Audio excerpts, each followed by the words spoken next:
la mboka ye. Wole tosua babimisa na poasa.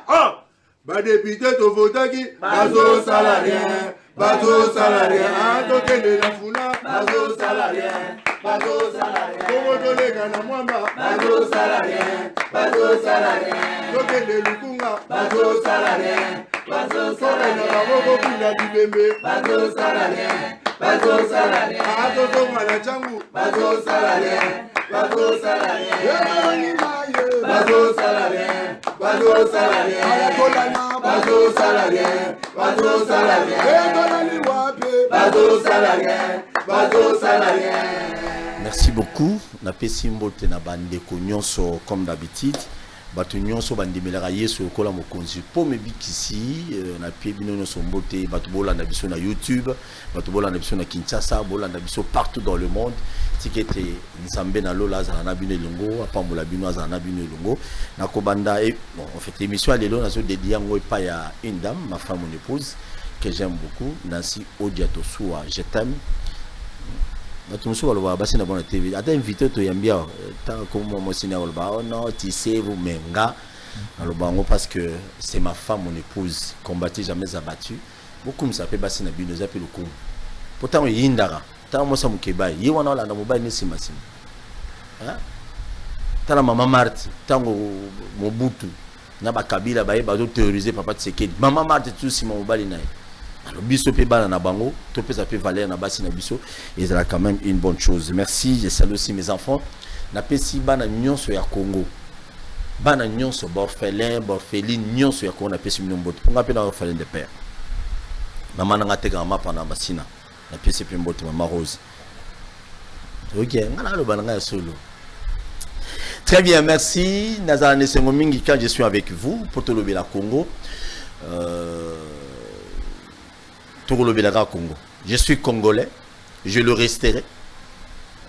Ata lelo bato ba boya to loba, mais to loba kaka. Nazo pesa ba na souhaité ba bon séjour na tata mokonzambo ka Félix Antoine Tshisekedi Tshilombo azako séjour. Azami kolo na Chine akenda mission de travail toujours pour na olokela bonheur na makambo ya malamu pour na biso ba congolais ba bon séjour na tata mokonzambo ka. Nini ekoki cause la priorité pour que Congo na biso ezala développer. Nini ekoyi cause la priorité pour que la RDC soit développée. Nini les partis politiques, les églises, cause la na ba secte to na ba loge belé. Mais tous les ébélés, hein? Nini cause la priorité pour que le Congo aille de l'avant. Dialogue entre les politiciens, dialogue entre les pasteurs. Boyo kani entre biso ba journaliste, ba chroniqueur, to ba présentateur d'émissions politiques. Dialogue entre le président, to ba secrétaire généraux et ba parti politique. Ni de cause de la priorité. Yo momi pesa des réponses dans ndako mais invité na biso c'est sûr certain to kotanaï. Pourquoi les politiciens congolais ba créer mingi ba entreprise mais ba créer kaka ba parti politique ezo botama na mayebo. Et mon aoyo ki la vice-premier ministre et intérieur na biso Peter Kazadi Mao. Gomona ba il faut signer mikanda ba parti politique et vous allez boyer. Mais jamais les politiciens congolais va créer akaba. Pourquoi ils ne créent pas les entreprises mais va préférer mingi kaba parti politique. Drapeau na ba drapeau. Pourquoi? Ba tout so ba benga za ba ligablo politique. Moïse Katumbi lobi ba boyaki gouverneur ya Congo central ba boyaki à Kota na Congo central. Tomoni vice-premier ministre intérieur mikande tamo na ba réseaux sociaux on a vu ba interpeller gouverneur. Sera-t-il sanctionné ou pas? Qu'est-ce qui se passe entre UDPS et FDC? Toyoki nous était non FDC na UDPS ba moyo la ba gouverneur ya ba province ebele. Qu'est-ce qui se passe? Les a solo to lokuta. Patrick Boni. Malamunde Kopol. Calais. Oui, Kalamingi. Kalamingi ya trop mais permettre ngai nanu na pesa mbote parce que bambenga ilibanga auto bambali banga ne bande l'émission. Oh. Oui, au lobby que yo pesi tangi kombo ya mwasi na yo. Ah OK. Pesi bambote. Oui, oui. Ma femme, mon épouse. Au lobby invité na yo, on se retanga kombo ya mwasi na été. Tanga kasi o ki musika pamba te papa. Tanga. Vas-y, zala laisse. Paul Toussoua tango tondima kosa politique zo ko apostolat tondima kosala yango tokoma batu ya batu de telle enseigne que moi si azali yangai mwana to bana bazali yangai mais ngai malheureusement naza ya Congo. Très bien. Naza ya Congo néanmoins faut na pesa mbote na ko pesa mbote na benseignant pe benseignante nyonso parce que nazali mwana ya balakisi baza ba congolais ebele bayoyo bato ya mutuya mipesa lokwa mbeka epai ya pona ko encadrer bayi congolais na kopesa mbote na ba mama nyonso ya marché ya liberté ya wenze ya Pascal ya wenze ya Hindu ya wenze ya Kingasa na suka ya wenze ya Mangobo ya wenze ya Mangobo na kopesa na wenze ya Rai na kopesa mbote na bana nyonso ya Mapela na pesi bango mbote parce que baza bandeko na ngai tokoli na bamoni ndenge na koli tozo partager na bango histoire moko mais kala bano kata suki depuis koli okata suki te tolié na bango malheureusement tolei na bango mbala mani yangu tomati na bango tra tosokoli na bango na maya sede maya sangana maya ntanga mais yo pino lo bando fraude très mingi bando ya zanda tangu tozala ke étudiant tozaki ba étudiant to bénéficier ka na mesure de ko Musée Laurent Désiré Kabila tiaki ya ke te ba étudier banda ka sous kofuta 30. Donc j'en ai profité tondo mata train na ba bimpuka et autres pour notre kende classe. Et ben voilà tout ça na histoire moko babi histoire moko to ko partager na bango to na histoire moko o to ko partager na bango et puis j'en profite aussi pour na ko informer la bande ko nanga nyonso ya Tchangu. Tchangu c'est mon village. Tchangu, c'est mon district. Naza pour informer lancement et projet ma famille en bonne santé. Tchangu, c'est ma famille. Les projets qu'on a lancés dans 2 semaines ont été ndeko mingi na ba difficulté. Il y a Mboka. Nabiso naza ya Congo. Ah, voilà. Merci. Donc naza likolo ya ko appartenir na mwasi na ngai. Oui. Donc naza ko appartenir na Congo. Mwasi aza ya ngai. Bana baza ya ngai. Mais ngai beaucoup plus c'est naza nde ya Congo na lobela Congo. Voilà. Il y a que le projet soins de santé pour tous, ma famille en bonne santé. Et ça a lancé dans 2 semaines na Tchangu pour nous permettre batunyo so oyo to kolina bango oyo tozo partager na bango histoire moko nde na otu kobetela yawa la candidat na Tchangu ba zwa ba soin ba premier soin soki ya ofele soki bazui si mon projet au bana kango avant tes points oui bana aura quelques mois à élection. Bon, ils ont posé mon peut-être ndeko tosua aux alalanga été ton saka descente na Tchangu na la kango déjà moi kala mais obi kinga za agent de l'état faut na kangisa mosolo na kangisi moi na kangisi moi $10 moi no kuna moi $10 malembe mninga kabeli onde kwa kabeli osangisi pona kosunga bande ko na ngai naza na mingi te naza na fonction naza ki nommé na ordonnance te naza na fonction moko politique ya mnete na kati ya mboka bien fonction publique et plutôt haute fonction ya donc bazala nommé na ordonnance ne ba liara mingi donc bazana ba avantage à l'état baza prise en charge dans l'état et autres ngai na ezambongo ya motoki na ngai hein mbongo na lukaka na pasi nde vu que nazo pe toza bazu ya pasi nde to ba pasi ya baninga nango to lancer na mettre en place projet wana soins de santé pour tous na pesimbote na les amis de Patrick Makanga. Merci. Merci pour le travail abattu. Très bien, merci beaucoup. Nena tout non Patrick. Zala gentil. Yo moi la machine ngape moi la machine mais on a image moi la machine ezate mais mutuna na tuna. Dis-nous un peu projet à train on attend aux hommes on a-t-il et l'autre train na machine ezala à souhaiter. Et déranger Kaopé. Mais bien sûr que oui. Parce que je vous présente que non Patrick Makanga Zali Moko ya bilenge au bazali na kati ya union sacrée. Non, mais dans le monde de Copol, même train où ils allaient qui ont des conditions nini. Parce que la constitution à Katiambo Kanabiso, ils allaient consacrer, ils lobby était l'être humain à cause de la soumis à un traitement inhumain. Donc la vie humaine est sacrée. C'est tellement simple que même train où on a besoin de combattre. Je vous dis à quel prix. Moi j'ai failli perdre ma vie dans le train. Parce que des amis tout ça BTP à l'époque. Avec un gars nazali parmi bateau balinga bakufa na temps pour l'étouffement. Au côté d'un 4 train. Bateau baza d'abord entassé et puis des bozana babimpuka bozo me mamona babiloko donc il y a ba lolenge na kati ya train. Bateau sou bazo mela diamba na kati ya train dans de quelles conditions bateau bazaki transporter na bateau. Mais train ngo siko po izonga na masina qu'est-ce qu'il d'abord eloko les bozo na ko que non ba condition d'abord il y a transport. Il y a adéquaté. Oui. Et ça qui inhumain ça pas condition moko ya malonga te mais les loyo tout ce qu'il faut c'est envisager comment qu'on rénover le secteur et train parce que nous sommes au 21e siècle. Banani bako sala pour ba rénover.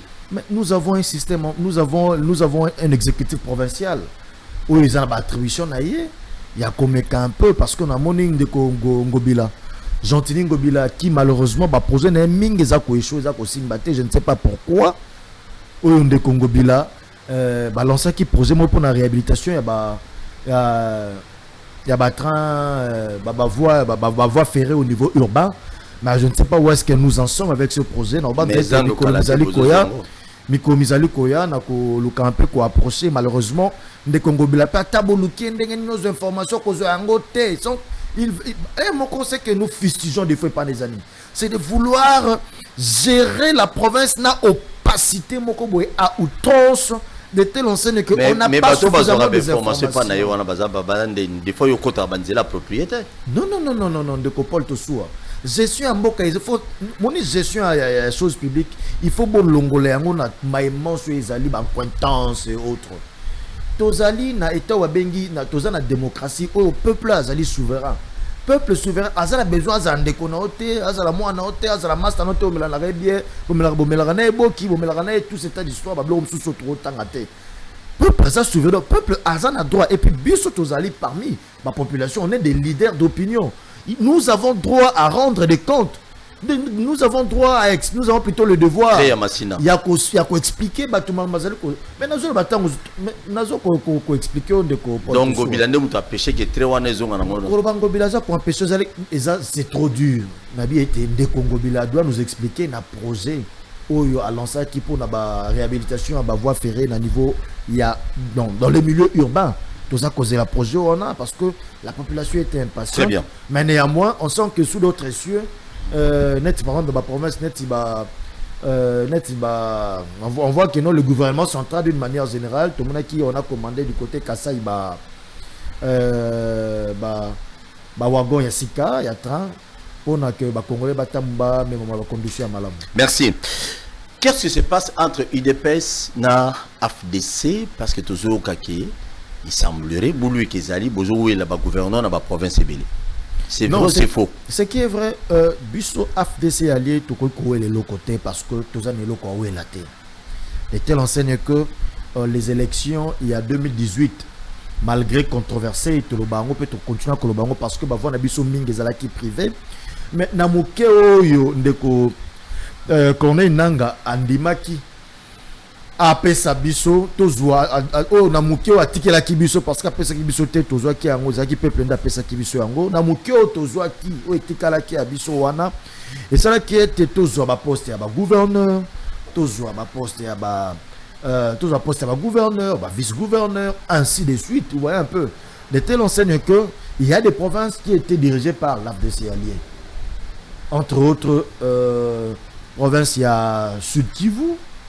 À Sud Kivu, aux acquis dirigés par FDC alliés, nous avons eu aussi d'autres vice-gouverneurs par-ci, par-là.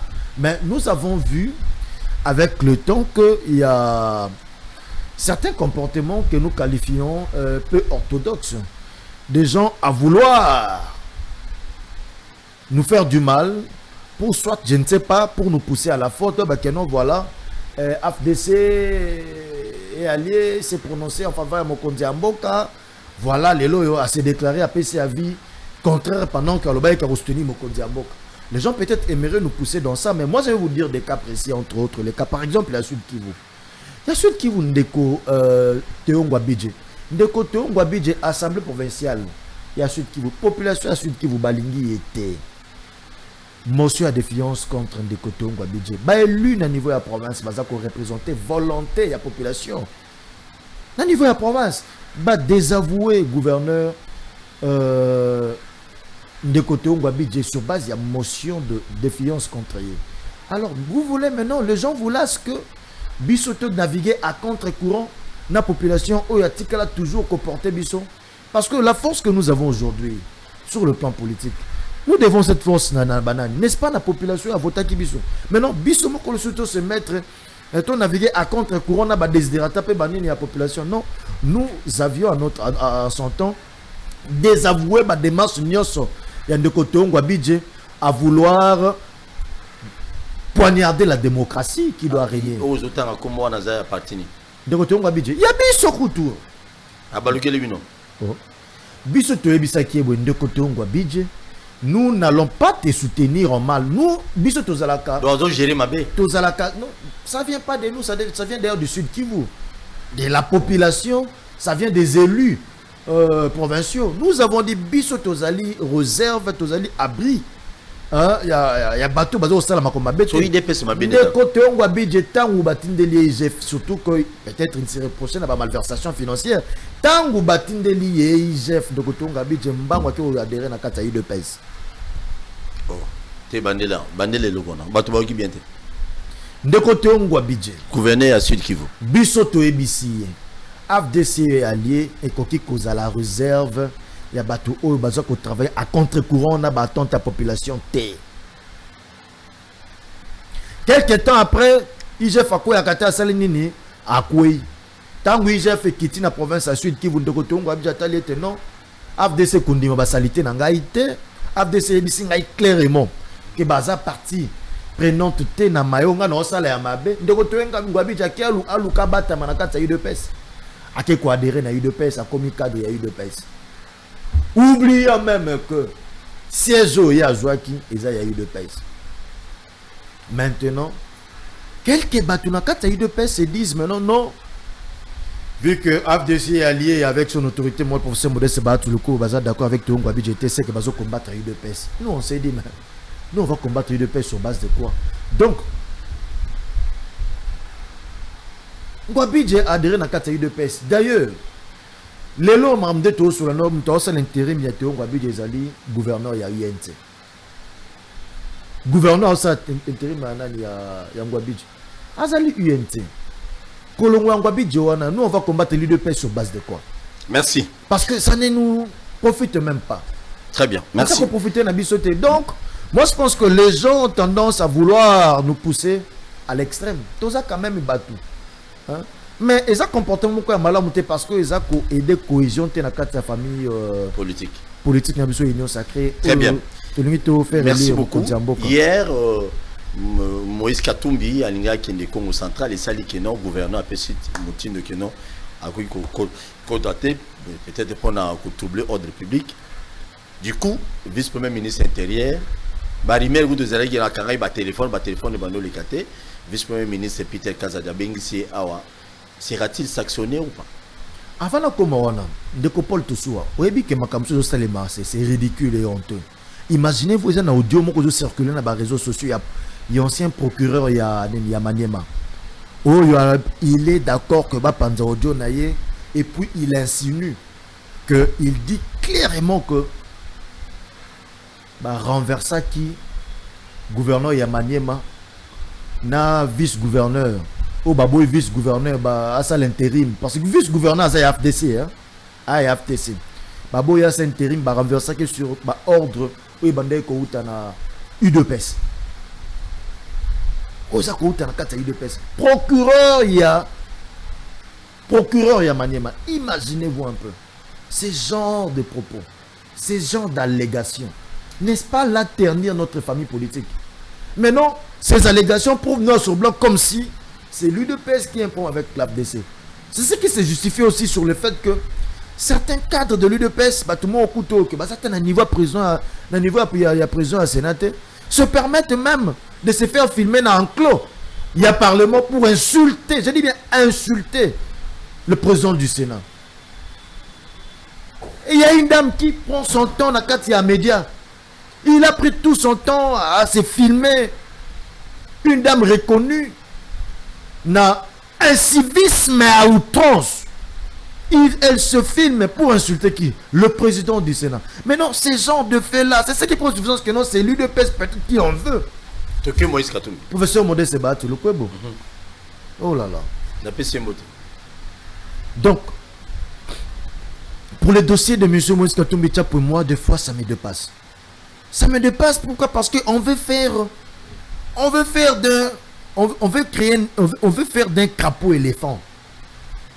On veut transformer un crapaud en un éléphant. Parce que moi, ce qu'a tout mis pour stratégie des années. Mais c'est victimisé. Et ça, c'est Patrick, victimisé. s'il vous plaît. Moïse Katumbi, Azamutu, c'est parmi les grands politiciens. Beaucoup temps, on compare à crapaud, on les a bien été. Si tu peux retirer, s'il vous plaît. Parce que ce dernier temps, c'est ça qu'Aza lit sur Nicolas Lissou. Non, c'est possible. Non, t'es crapaud à éléphant, t'as la rata au moment. Non, peut-être en termes de taille. En tout cas, je n'ai pas expliqué, hein, parce que... Non, il a retiré Gazo, il a retiré ton crapaud, t'es ngungi. Donc, moni na rope sanga bien na nyama ya mukie to comme c'est munene. Parce que c'est que donc on compare Moïse na ngungi wana ndé nga lingité. Bon, to luka nyama mukie. Beaucoup. Ko tchaku to comparer te yo banga Moïse na suina na nuko. Non, ils ont la mieux. Il y a une expression là-bas que non. Tu évoluer. Donc pour dire que je ne peux pas traiter M. Moïse Katumbi pour des crapauds. Naba que non na te Moïse Katumbi pour mukie yo mutu ngo yo mo chanya mo yo mo ya mukie. So bon ngo commissaire éléphant. Éléphant ça va. Éléphant, ça va. Éléphant, ce qu'on est là. De Moïse. Si on habite ce éléphant, là, ça ne pose pas de problème. Tout qui est évolué. Donc, M. Moïse Katumbi Tchapoué, c'est un tout petit animal qu'on veut transformer en éléphant. À cause, il y a des pratiques, monsieur, de fois, ça m'étonne. M. Moïse Katumbi Tchapoué ne représente aucun enjeu. M. Moïse Katumbi Tchapoué. Dans ce pays. Je vous dis. Dans ce pays, M. Moïse Katumbi Tchapoué ne peut jamais être élu. Jamais. Non. Mais Bobo, il est à côté de Congo central. Ça m'étonne de fois. Qu'est-ce qui s'est passé pour que ce monsieur n'accède pas là où il voulait aller? Moi, de fois, ça m'étonne. Parce que la population congolaise aujourd'hui n'est pas dupe. Ne peut en aucun cas faire confiance à celui-là. Deux autres condamnés gouverneurs. Il y a Congo central. Moi, je fustige toute attitude allant à bloquer M. Moïse Katumbi pour faire ce qu'il voulait faire. Parce qu'il a réussi son coup. Il cherche le buzz. Azolukako s'est victimisé. Parce que tout ce que lui cherche, c'est ça. Il cherche les chaos. L'opposition, il y a les lots. Oh, babengami opposition à péter. C'est en perte de vitesse. De telle enseigne que option à bango ya makasi ezaka anini ezali c'est mes chaos. Se victimiser. Parce que l'opposition n'est pas prête à aller même aux élections de Paul Tossoua. Parce que nous, qu'est-ce qui prouve que l'opposition à Congo est prêt pour qu'il y ait une élection? Et le quoi, Moïse Katumbi est le candidat président de la République. Martin fait le candidat président de la République. Delis c'est un candidat président de la République. Martin pour le candidat président de la République. Babino to sangani pour une union de fait pour nato, je ne sais pas. Pour nato senga élection, tout c'était pendant que Bango Moko ne se sont même pas dit, ils ne se sont pas mis d'accord pour un candidat Moko va représenter pour aller aux élections. Ben improvisation de Memagin de Koshadari la chute parce que les gens n'ont pas pu vendre l'image il y a dauphin. Donc pour dire que et là l'élection ça concerne Bango passe de telle enceinte qu'ils se disent que non ils se disent faut créer cacao. Ils ne sont pas prêts à aller aux élections. Merci. Mais le gouverneur peut être sanctionné. Hein? Le gouverneur Rosa l'a sanctionné. Non mais je n'aimerais pas entrer dans le détail mais moi je fustige. Il faut bâtir à Bango Batambo là-bas ça la Bango. Monsieur Moïse Katumbi Tchapata même torse nu na Kinshasa même na Kasai donc attends même torse nu na kilote. Il faut laisser ces messieurs circuler. Plus l'attitude genre le on est au moni nani na Congo sans afficher plus tout le gâteau c'est importance et puis ampleur. Il ne représente aucun enjeu. Aucun. Et je suis sûr que Canada Moïse Katumbi Tchapo ne va pas postuler comme président de la République. Très bien, merci beaucoup. Parce que c'est qu'il ne sera pas élu. Canada Talelo. Ce n'est pas un problème. Merci beaucoup. Rendez-vous aux élections. Tourotala, Ndenge Patrick Makanga Lobby, Moïse Katumbi a postulé parce qu'il y a élu. Ça reste à vérifier. Bitumba, on a Bitumba urne, Bitumba population. Bah, voter dans Nippon Nanini. Bon, mon baébi. Le long, avant de continuer l'émission, on a Patrick Makanga, on a l'ingana sala moi mise au point moi yamuke, ça l'inga y passe. Natika kitana yo kana no baninga baloba. Quand quelqu'un député national, azali député national, même aza élu à Wana Kinshasa, cela veut dire aza ko représenter le peuple congolais non dans l'ensemble. Mais moi ça me fait mal. Ndeko Daniel Safou, tu es mon frère. Même tu es dans l'opposition, moi te sois Paul, je suis apolitique. On a Nathalie vidéo, on a Nathalie, mon cher ami, au Betty Libanda. Aux alliés députés national. On a vu dernièrement, papa n'a pas payé à son âme, Konde Kianda, je crois, papa n'a pas Konde, était élu, Congo central, Azale qui est élu Wapi, la Sud Kivu, je crois. Mais du coup, au Betty Bisso, Toroluka Baluba, Toroluka Banani, dans quel sens? On a député national, ils sont soutiennent. Même si tu es partisan, il y a parti politique. Parce que quand il y a parti politique, Oyozali, Daniel Saf, nous avons des Balouba. Jakinda la c'est Moulouba. Balouba basé belé. Et dans tout ça, vous créez des ennuis. L'autorité morale à parti politique, vous devez être des responsables et c'est tout un député national. Mais je ne comprends pas. Définition de député national, je ne sais pas. Les Camerounais bengami tribalisme. Mobutu était ici, Mungala. Mobutu a été ce tribalisme. Mais vous, vous tribalisme. Ça c'est quoi ça?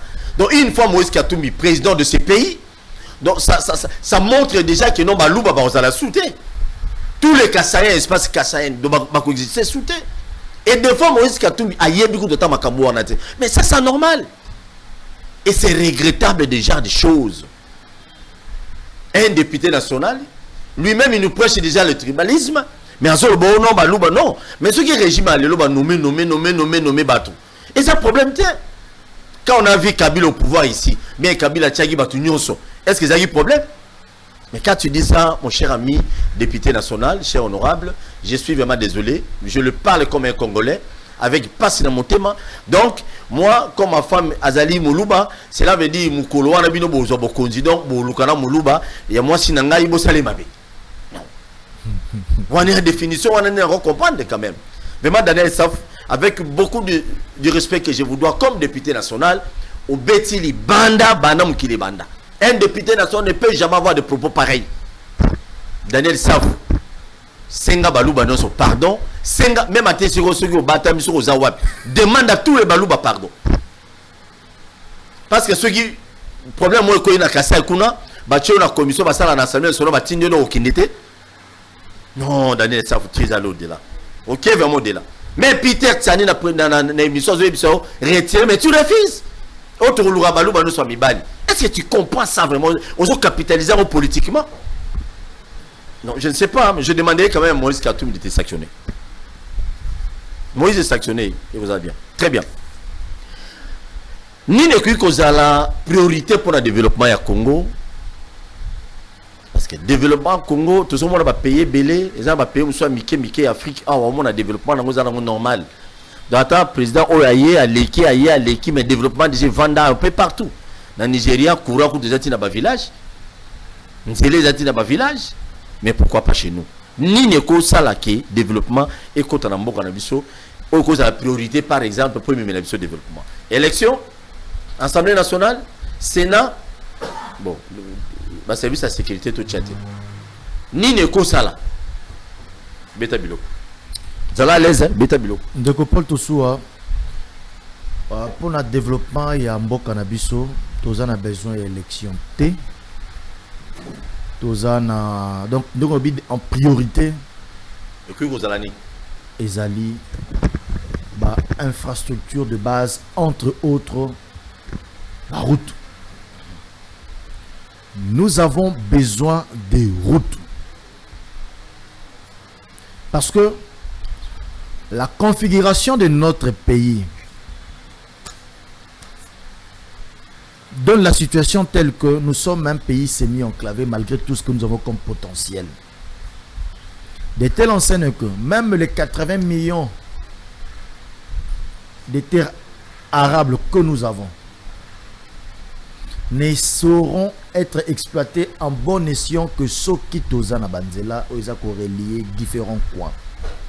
Parce que quand est-ce que vient le développement? Le développement vient quand il y a une forte activité économique. Alors, l'activité économique, l'élément moteur n'ango, ils allaient transport et voie de communication. Donc, c'est là. Maintenant, pour nabosa libanzela, il faut mosolo. Il faut mosolo. Parce que ceux qui ont eu mosolo ya mingi, pour permettre na biso de mettre en place politique. Oyo et pour renforcer surtout l'infrastructure routière. Alors na mosolo wana yango mona ete na système na biso yeko le Congo. Un système rempli de corruption, de détournement. Et comment le roi est style de vie à Batou. Il fallait d'abord commencer par combattre la gangrène ou la corruption, na détournement. Parce que na combat ya ba gangrène ou la corruption, tout comme détournement, il faut permettre l'État à Zomosolo et Sengeli. Oyo, en dépit, il y a des charges fixes. Oh, l'État a la va fonctionnaire, va enseignant, va besoin de fonctionnement, il y a des institutions puis autres. L'État Zomosolo, il y a koleka pour nous permettre à financer la politique qui a développement, entre autres, que passer par l'infrastructure routière. Parce que, de par la situation héritée par Nzambe et le Congo, dans nos villages, nous avons la possibilité, ou soit la possibilité, il y a Colonna peut mise en charge d'abord la production artisanale, sans pour autant même que l'État a mis en place l'industrie agricole. D'abord la production artisanale. Le Congo a un potentiel. A un potentiel, il y a que se prendre en charge. Preuve en œuvre, mon a été tel que par exemple dans la ville nette, il y a Kinshasa. Na Kinshasa, tozalaka na ba industrie agricole ya minene était na kati ekolo Congo na kati par exemple Kinshasa. Moment na été Kinshasa zalaka nourri par des femmes maraîchères avec le manioc qui venait du Grand Bandundu, plateau de Bateke donc Grand Bandundu central na masango bande ko utana Bwamanda masango uta Kasai na ba mafuta pe sous ces na mafuta pe na Bandundu na ba plantation zaki na Bandundu. Maintenant le peu de routes tozalaki na yango et kufa manque ya politique d'abord, il y a maintenance, il y a ba route tozalaki na yango problème ya liso il y a mi balé croissance démographique. Parce que croissance démographique, ils ont une incidence. Et mataka demande, et mataka besoin. Alors, ce qui moi banzela moko tozala ki na yango par exemple, il y a ba dessert agricole. To maintenir yango te. De l'autre côté, croissance démographique, nombre de la population est mati, besoin c'est nini et mati. Parce que population tozalaka na yango yakala et c'est égal à la population nango le loté. Et surtout na Kinshasa il y a bandeko belé ba auto na ba province ba boulé na Kinshasa miel les alliés. D'ailleurs bandeko belé ba tiki province pour na nini parce que ba province est comme qui enclavé ba activité économique de la province est kufaki. Donc ba activité économique de la province est kufaki pourquoi parce que na utu ko tangelo ko aliboso ni ya nini détérioration ya moi banzelo tozala ki na yango. Maintenant c'est ça la makité entretien ya banzela wana. Manque d'entretien wana banzela ekufate ba village est commis enclavé. Et village enclavé, quelle que soit capacité, vous avez produire manioc, il y a produire masangu, il y a produire mwambisi par moyen à pêche, par moyen à cueillette, moyen bossa la mosu exacte pour parce que to ko pese, mbisi ekopolo wana lo liambisi, lo boliambisi, lo bien oliambisi, lo bien oliambisi. Olembi, ne pas te hôtel ke non, il faut to longwa village. Tokenda na Kinshasa toluka misala pour na tous zwa ba famille na biso en charge parce que ba activité na niveau économique na niveau ba village na biso ekufa mikolo abozangi nzela na kala ba village banda koya na saki ya masangu wa uti Equateur na bambisi na banyama oya uti bandundu na basaki ya masangu na basaki ya maniok o uti Kasai na masangu na sesela oya uti nini ba na loso loso ya nani ya bumba ba na loso ya bumba ba village banda ko na biloko ya koteka mais le lo village mo na lo koteka ça pourquoi parce que azana possibilité te siko ya loni ya longola biloko ya loni aya nango ti awa na kata Kinshasa parce que nzela ezalité nena croissance démographique besoin c'est nini et pendant ce temps gouvernement le pouvoir public l'action publique o azali na barole parmi barole régalien na ezali ya ko planifier pour prendre en charge dans un facteur temps pas problème démographique parce que l'État gouverner veut dire prévoir dans la prévision de gouvernement dans la politique prévisionnelle et ça bloque botama par exemple qu'on est ba remède économique et structurel l'état enceinte que le gouvernement s'est dit dans 20 ans selon les données statistiques avec des projections de quoi atteindre 200 millions d'habitants. Quelle attitude à avoir, c'est un exemple ici. Quelle attitude Tozanengo, quelle situation économique Tozanengo et puis ni c'est ça le pour na lobby au wana. Mais le gouvernement congolais n'a pas eu à penser à cela et les lots on de Félix Antoine Tshisekedi Tshilombo mais c'est l'hécatombe. Pourquoi? Parce que lui maintenant subit manque à préparation il y a des années plus tard. Il y a plus de 50 ans. Il y a plus de 40 ans. Manque à préparation, wana ndele loyo. Grogné ma case parce que notre population a augmenté. Nombre de population a augmenté. Donc, le gouvernement ne s'était pas à mi pesa qui kiloté en côté de la politique prévisionnelle. Tant que tu peux un lisolo ya ba train awa. Mais l'autre tu peux le solo ya ba train s'il y avait une politique prévisionnelle, il y a gouvernement. Le tout ça, tramway. J'ai même vu le gouvernement de la ville plutôt vanter cela. Création de tramway. Parce que monga fula wana. On a du ravin par-ci par-là, mais tramway est collé de bout en bout. Ça va désengorger la ville. Donc il fallait que cela puisse entrer dans les prévisions de gouvernement, de système qui dirige. Mais malheureusement, non. Nous avons eu un gouvernement. Même le système est à l'élo et à Mobulo. Non, là, mais non, quitte le système à l'élo. Nous avons eu un gouvernement qui réagissait face au problème. Et donc, quoi, papa Moko Nandaku, Oyoye, Alukaka, bon pour na lia l'élo. Papa tout du jour. Papa tout du jour. Il y a bimi na tongo, ba defi mapa na tongo. Abimi wana ake cop so que simi badame lelo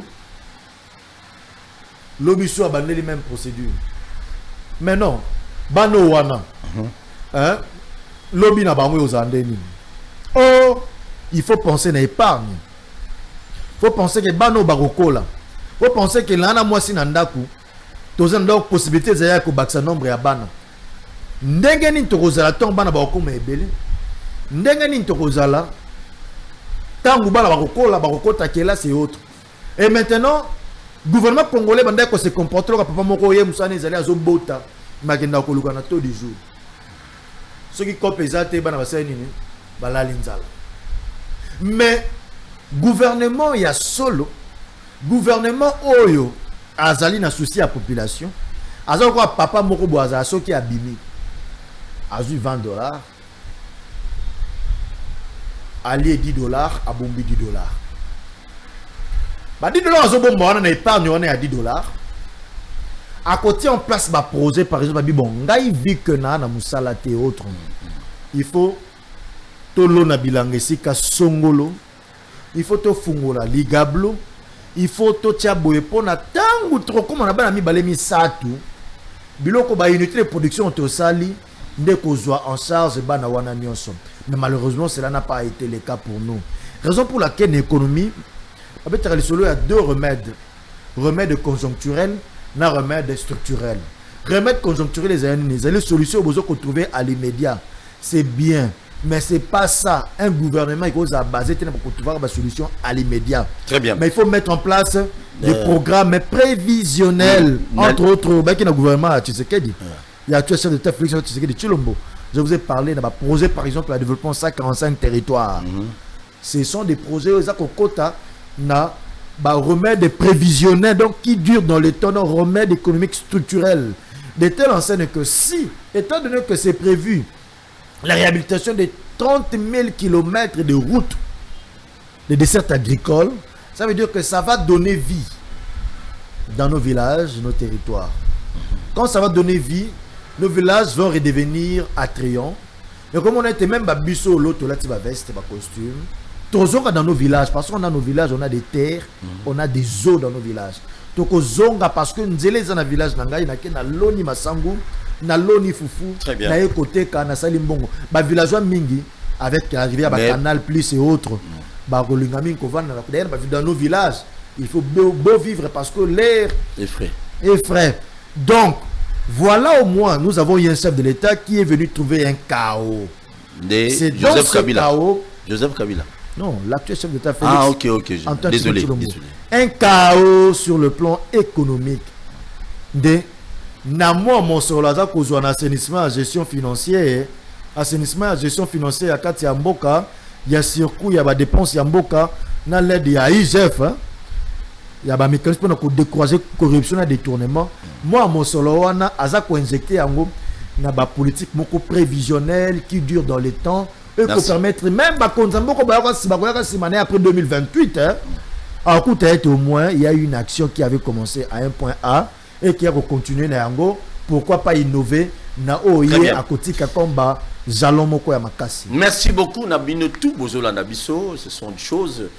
Otozolo bamambo etalini ne cause la priorité yo nanda ko rolo bananga priorité ne biso cause la nano eza présidence ne photo eza la priorité pour le développement ya Congo et cause à l'Assemblée nationale parce que batumsu bazolo ba eteno Assemblée nationale les autres mbongo ebelé mais bazo voter ba loi aux ali pour na biso tendenge population musu quelques-uns d'entre bato balanda biso baloba yango mais bato bana diaspora talokola Daniel Safo azo beta biloko moza ko le moko akabola Congo et puis on lui a ne pe mbongo pe ya biso ba futa mutu apprécier les biso quand même tribalisme là c'est n'est pas bien. Je sais que non j'ai lésé beaucoup de gens dans les camps Daniel Safo mais il faut tous aller quand même battre ils étaient au lobby ma bête tellement beau présent en opposition na opposition n'a nul pas tel tout mon journaliste comme on a la carte ya parti politique tout n'est bien.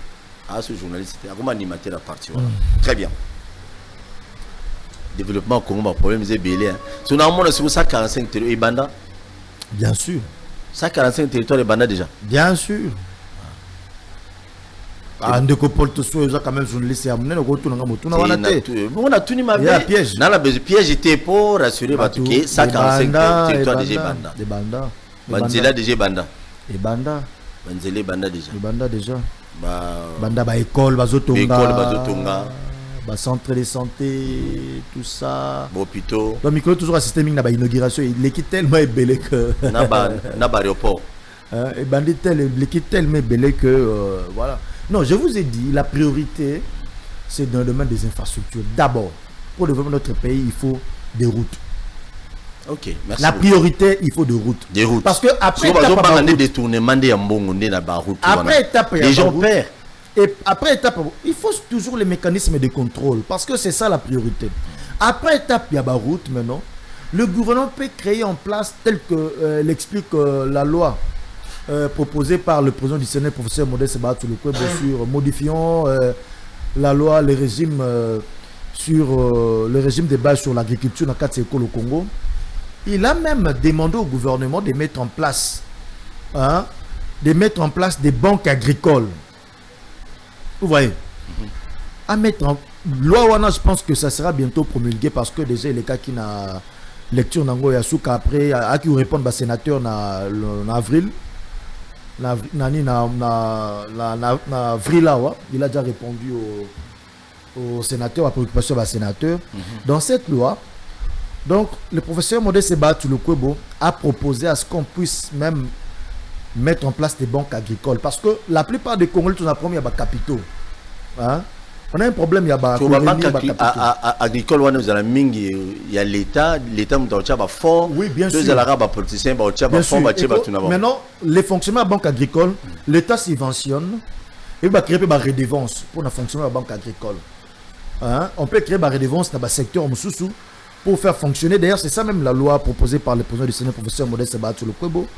Donc, pour créer des redevances, et en même temps, l'État aussi peut subventionner pour couper sa bande nationaux possibilité de espace na bango c'est lancé dans le domaine agriculture bazo mosolo la financer quant à ce parce que problème parce que ceux qui ba route les alines de copol to soir même pas na bino dans votre village vous avez des terres. Oui. Donc yo peut cause à la paix que non monter ba projet moko boy fiable on te finance en termes d'argent. Et puis, comment tu deviens... Mais les mal, si vous monter, financer en termes d'argent, ça pose un problème parce qu'aujourd'hui, tu as non, le rôle de FPI n'est pas tout le monde. Imagine que non, pour montrer que nous sommes bons FPI, il faut avoir le pouvoir, il faut avoir le boyer, il faut être réaliste. Donc, tu peux avoir un projet, ok, dans un parti politique, non, attention, tu as un procès d'intention, tu as prêté l'intention pour tout. Parce que image à votre Kabila mais c'est ça, c'est ce qui a déploré. Mais moi je n'aimerais pas entrer dans ce détail parce que nous risquons de tomber dans les procès d'intention. Mais moi je vous dis, je parle dans des domaines que je maîtrise très bien, qui a été bien explicité par le président du Sénat. Donc des banques agricoles là, permettront à ce que les capitaux puissent aussi entrer dans ça. Parce que vous verrez que même quand nos délégations sont allées à l'étranger, ça a été prouvé que les secteurs, ce sont des secteurs tenus par des particuliers. Ce sont des secteurs tenus par des particuliers. Très bien. Donc, il y a un secteur, donc il suffit, l'État a des moyens, à côté maintenant des moyens, parce qu'il faut y a des routes, l'État mettra des moyens pour que les gens puissent entrer dans ces secteurs-là et créer la concurrence. Pourquoi les politiciens congolais préfèrent que ça, la parti politique, mais non les entreprises? Mais c'est ça ce qu'on peut dire qualifier de malheur de notre pays. Regardez même des gens qui sont dans l'opposition. C'est vrai que la plupart sont soit des gens qui n'ont travaillé nulle part dans leur vie. La plupart, tu verras que ce sont des gens qui, hormis quelques cas de Moïse Katumbi Tchapo qui est un commerçant, malheureusement. Bon, lui aussi. C'est ça, par exemple, dans le cannabis pays, ça l'a bien. Pour ça, autant d'opposition, tant que cannabis, on sait tous très bien que. D'abord, que la charité bien ordonnée commence par soi-même. Oui, Banda. Mon président de parti, c'est un monsieur qui est d'abord il a beaucoup œuvré dans la société civile comme un grand homme d'affaires. Il a réussi dans le monde des affaires. C'est là où il s'est fait de l'argent. Oui, donc il a de l'expérience. Même en termes de la gestion, de la chose publique, ainsi que dans le monde des affaires. Même je suis quand même quelqu'un qui a commencé à travailler depuis longtemps dans l'administration publique, je connais les ABC de l'administration. Donc, je vous parle encore de certains des amis Oyo Yebi, parce que parmi Mato Yo Yebi pour le bon comme na roko ça autre non yo ko sakati ça mila mingi et tu comme pasteur mais il a Chris Mukendi, c'est un fonctionnaire de l'État, c'est quelqu'un qui connaît l'administration publique, voilà. Mais petit député à Lukunga bien évidemment si les 350 babi comme on est pesant na kati tala comme distrait ngai. Dis-moi, à part Wana, à part Batouano Tangi, Batou Baotaï pas Kabila, Bani non sacré les lots. T'as mis balé. Oh, Yebi, Bazalaki Nani n'a bien. Non, mais Ce qui est vrai, ils sont nombreux, hein, ils sont nombreux. Ils En sont tout cas, nombreux. on doit reconnaître une chose. Kabila a eu à recruter un moment des jeunes avec qui il a eu à travailler. Ils ont acquis une certaine expérience. Parce que nous parlons d'aujourd'hui. L'opposition d'aujourd'hui. Hein, Kabila a eu à recruter, même dans l'opposition, il y a des gens quand même qui, même Moïse Katumbi aujourd'hui, c'est un commerçant. C'est un commerçant qui, après un temps, s'est retrouvé en politique. Mais c'est un commerçant, il connaît quand même, Très bien. Il sait vendre et sait faire de l'argent. Ok. Les entreprises n'ont pas parti politique. Donc, pour comprendre que c'est les malheurs de notre pays. Parce que pour créer d'abord une entreprise, il faut avoir une expérience dans un domaine, Oui. bien un secteur bien déterminé. Mais la plupart des opposants n'ont pas d'expérience. Même à Tananga, on a bu. Expérience professionnelle, là-bas, ils allaient passage dans les médias. Ils sont dans la salle à 20 ans, on est à la TV. Nous sommes dans la salle à 20 ans, na combat à vérité des urnes, na combat na bout. Tu vois un peu, hein? La plupart sont des gens qui n'ont pas d'expérience. C'est ça même notre malheur. Et puis, par ce manque d'expérience, la plupart se disent, bon, pour essayer au Bimsama Moutou, on a créé parti politique, on a créé parti Songolo Pakala pour nana, mais pourquoi pas un jour gérer dans un secteur ou un autre. Moi, je pense que dans un pays où, des fois, si je dois vraiment parler au fond de moi, là, ça n'engage que moi et ma personne. Nous sommes un pays où Et ça ne passe pas. Ça n'a pas passé parce que la partie l'équipe belé entreprise moins. Dérivé aux yeux dans Mboka, il faut vraiment la partie politique mingi ba kanga yango bazwa chef de parti politique on nyonso ba kotisi bango na domaine ba la bango management ba prendre bango management, comment manager, comment créer des entreprises. Le gouvernement met en place des cours gratuits hein ba chef de parti politique on a de savoir comment créer des entreprises. Et puis le gouvernement met en place le financement même à partir de $200 qu'on peut ça bango pour fructifier parce que comme ça on a 200 300 parce que moi à l'époque je me souviens même à $50 oui j'avais un petit ligablo na bandaka quand j'étais en Massina j'avais un petit ligablo j'avais quand j'étais étudiant non ah, ok c'est comme Koli na Koli ce que Koli il faut comme appeler la commune non quand j'étais étudiant chez mes parents on a vendre la chose pour la parenté Patrick, tu as volé mon tour, le bas parti. Voilà, donc je me souviens avec quelques billets de francs congolais na bandaka qui à l'époque l'autre comparé on a baneti 10 000 francs la bandaka ma petit gablo sur moi paquet à biscuits na tchewana na pandiango na tchema ndam moi 50 francs 50 ici et puis moi je pense que bon la démocratie on n'en peut rien bon. Mais tu regrettes quand même parce qu'on a beaucoup de partis. J'ai beaucoup de regrets. J'ai beaucoup de regrets. Quelqu'un qui n'a jamais travaillé nulle part dans sa vie, il n'a aucune expérience professionnelle, il n'a rien fait dans sa vie, il s'est réveillé du jour au lendemain devient président d'un parti politique. Bon, ben autorité morale. Bon, ben président. Président. Bon, on a n'est pas na ciment. Si on va te voir l'année na ciment, bah, coup de la carte il y a membre. T'es vas-y dans l'hôtel. Préso. Même bon, on va imprimer carte à membre zat. Machine, on va imprimer carte à membre zat. Et déjà dans le groupe WhatsApp beaucoup de c'est sur ma galerie ma photo les gars belé ça devient de trop hein et on va se voter bien dans le groupe WhatsApp très bien donc qu'est-ce que tu proposes en tout cas dans quel domaine si je dois parler brièvement du début parce que je pense qu'on est déjà à la fin oui moi je pense que l'attitude que nous devons avoir nous de l'union sacrée et surtout les services de l'ordre, hein, nos gouvernorats au niveau des provinces, c'est de laisser M. Moïse Katumbi Tchapo faire ses délires. De 1. Batika est calme. Batika ça va délire naïe parce que lui-même, M. Moïse Katumbi Tchapo sait qu'il ne sera jamais élu dans ce pays. De 2. Yamaïmatali FDC n'a eu de pèse. En tout cas, nous appelons au sens élevé de patriotisme au sein de l'UDPS et surtout que le secrétaire général Augustin Kabouya moi n'a bouté à mettre de l'ordre dans ce rang et mais quand un peu pour expliquer que l'AFDC est allié en séquence d'autorité morale n'a rien envie à l'UDPS et n'a pas vocation de combattre l'UDPS hein, et que des gens qui combattent l'AFDC alliés au sein de l'UDPS mais quand un peu hors d'état de nuire. Ensuite pour le pays j'ai dit tantôt qu'il faudrait à ce que nous puissions d'abord prioriser dans ce pays la construction des routes, la construction donc création de nouveaux réseaux routiers, et puis avoir à l'esprit la maintenance des réseaux que nous allons créer, des nouveaux réseaux que nous allons créer et des réseaux déjà existants. Et enfin, je demande à ce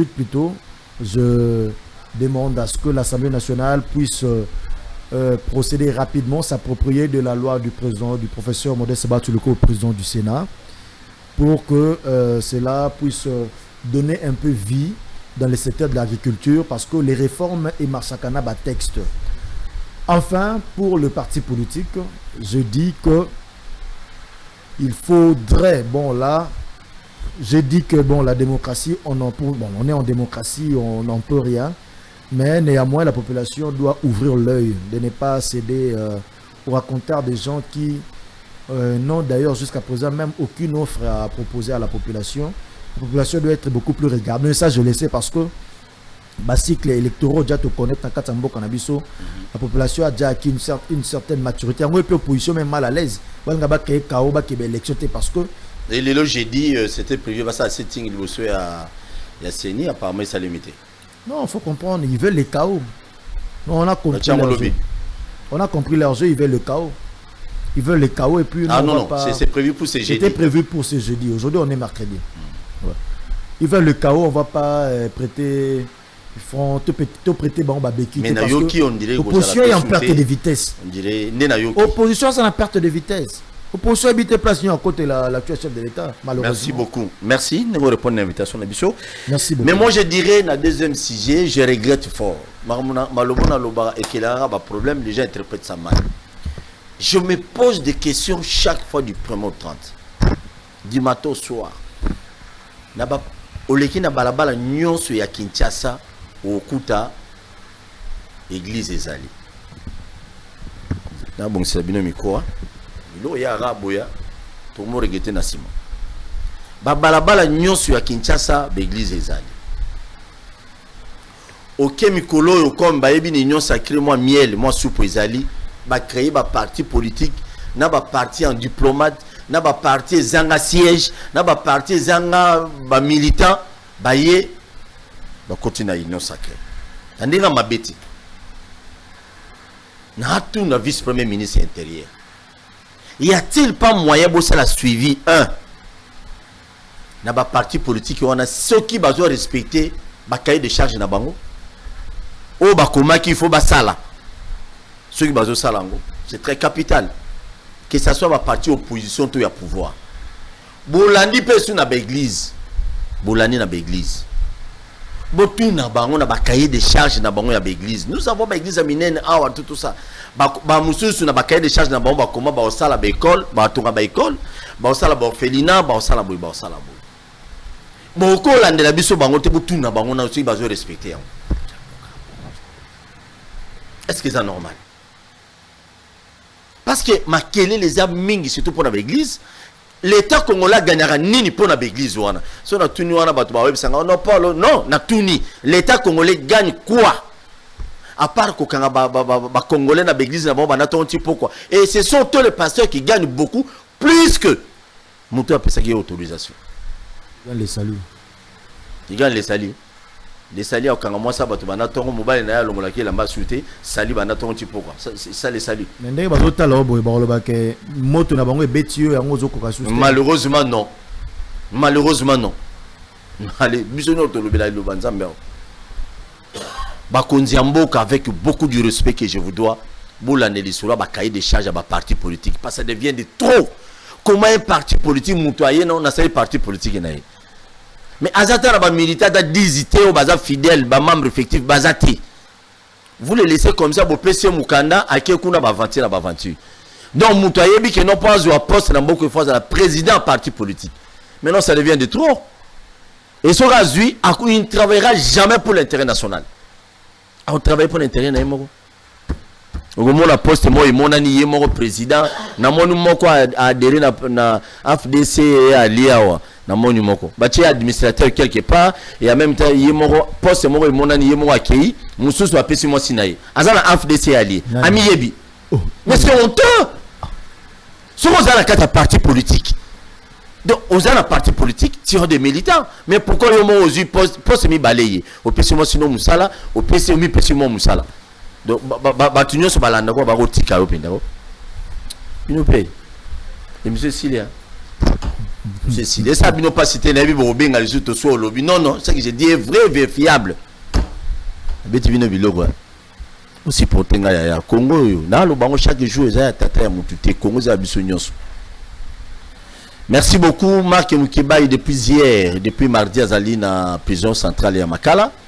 Donc ceux qui ont ça 3 ans net aux canaux éviter c'est sûr certain tous la porte ma vérité bien Yves Bouya bateau bakindo lukaba kangaye ba biba luka soki ba sujet mon ba étranger mon na katanda kunae et les lots bakeli sous-souté Merlin vous bateau belé ba benga ba kangié non ba kangiété président Félix Antoine Tshisekedi Tshilombo aye ko kanga bato bikanga kanga te so muta sali mabene bazo kanga donc la Daniel Safou vraiment il faut senga bolimi c'est na ba congolais.